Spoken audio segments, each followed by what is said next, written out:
یہ گالی دینے والے جو ہوں گے نا، قیامت والے دن ان کو بڑی ناکامی اور بڑی حسرت ہونے والی ہے۔ حدیث میں آتا ہے ایک مرتبہ رسول اللہ صلی اللہ علیہ وسلم نے صحابہ سے پوچھا کہ تم لوگ جانتے ہو کہ مفلس کون ہے؟ تو صحابہ عرض کرنے لگے کہ اللہ کے رسول، مفلس وہی ہے جس کے پاس درہم و دینار نہیں ہے، جس کے پاس دنیا کا مال و متاع نہیں ہے۔ اور جیسے ہم بھی یہ سوچتے ہیں، آج ہم سے بھی کوئی کہا تمہارے ہم سے بھی کوئی پوچھے بھائی تمہارے نزدیک میں یہ مفلس کون ہوتا ہے، تو ہم یہ کہتے ہیں یہ جو بیچارہ جس کے پاس گھر نہیں ہے، تو وقت کی روٹی نہیں ہوتی، کھانا پینا نہیں ہے، تو اسی کو مفلس سمجھتے ہیں۔ تو صحابہ نے کہا اللہ کے رسول یہی مفلس ہے جس کے پاس درہم و دینار نہیں ہے، جس کے پاس دنیا کا مال و متاع نہیں ہے۔ تو آپ صلی اللہ علیہ وسلم نے فرمایا کہ نہیں، میری امت کا مفلس وہ ہے جو قیامت والے دن روزے بھی لے کر، نماز بھی لے کر آئے گا، روزے بھی لے کر آئے گا، زکوٰۃ بھی لے کر آئے گا، یعنی سارے کام کیے ہوں گے، لیکن اس حال میں آئے گا کہ اس نے کسی کو گالی دی ہوگی، اس نے کسی پہ بہتان لگایا ہوگا، اس نے کسی کا مال ہڑپ کیا ہوگا، اس نے کسی کا خون بہایا ہوگا، اور اس نے کسی کو ناحق مارا پیٹا ہوگا۔ اب جب وہ اس حال میں آئے گا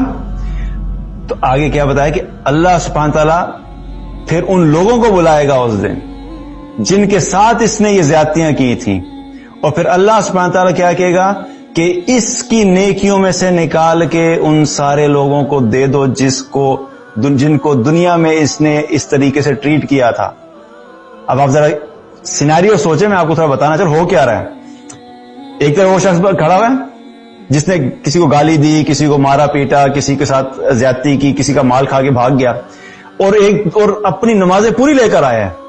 5 وقت کی نمازیں پڑھتا تھا، ماشاءاللہ تبارک اللہ، جماعت سے پڑھتا تھا، اور اس کے علاوہ زکوٰۃ بھی پوری پے کرتا تھا، ہر رمضان کے روزے بھی رکھتا تھا، تہجد گزار بھی تھا، بڑے بڑے نیک کام کرتا تھا، صدقہ خیرات بھی کرتا تھا، لیکن حقوق العباد میں کیا کر رہا تھا؟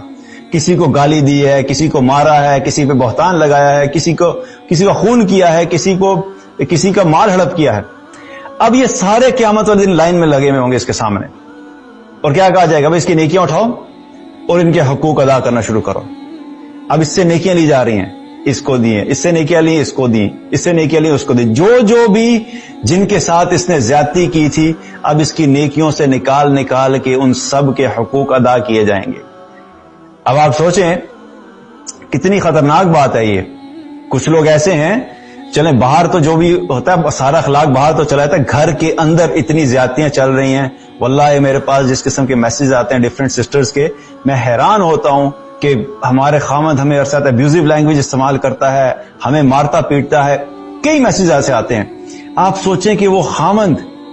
جس نے اپنی بیوی کو 15 سال 20 سال گالیاں دیتا رہا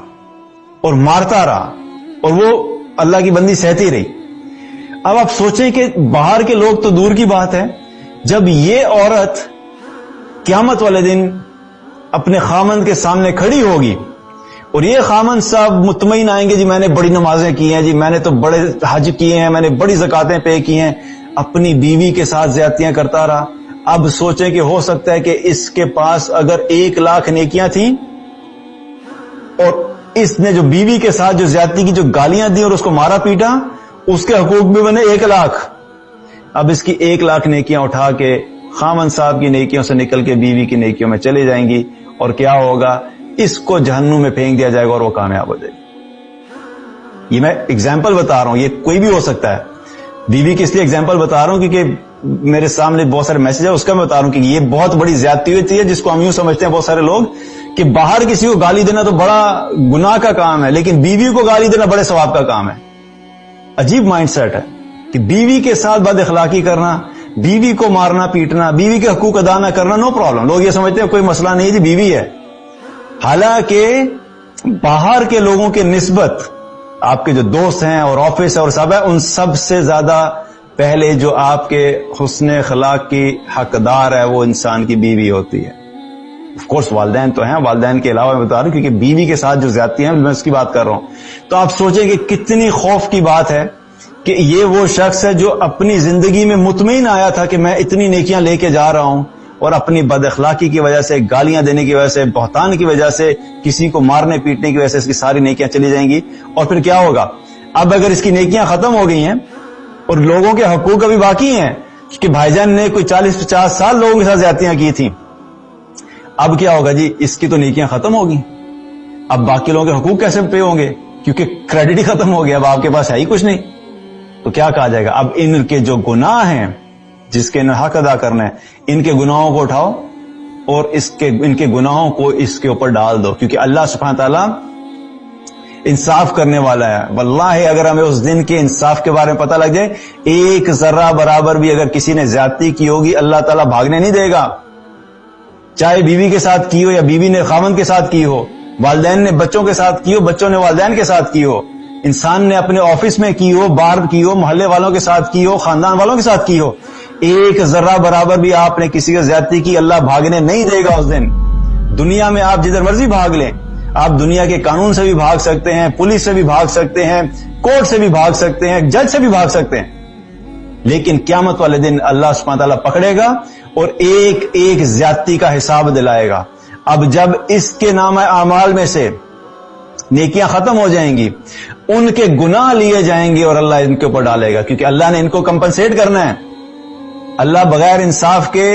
وہ دن ختم نہیں کرے گا. اس دن کا نام ہی کیا ہے؟ انصاف کا دن ہے، حساب کا دن ہے. اللہ سبحانہ تعالیٰ پھر ان کے گناہوں میں سے نکالے گا تاکہ ان کا بوجھ ہلکا ہو اور اس شخص کے پلڑے میں ڈال دے گا جس نے زیادتی کی تھی، اور پھر کیا ہوگا کہ اس کو جہنم میں ڈال دیا جائے گا. گئی آپ کی ساری نمازیں، ساری زکوٰۃ، سارے روزے، بڑے بڑے ذکر جو کیے تھے، رات کو تہجد کے اندر کھڑے ہو کے نمازیں پڑھا کرتے تھے، لوگوں کے ساتھ زیادتیاں کرنے کی وجہ سے ساری عبادات ضائع ہوگی. اتنا خطرناک معاملہ ہے حقوق العباد کا. اس لیے لوگوں کے ساتھ معاملہ کرتے ہوئے ہمیں بہت احتیاط کرنی چاہیے، اپنی زبان کی حفاظت کرنی چاہیے. اس کو اگر صحیح بات نہیں کرا سکتے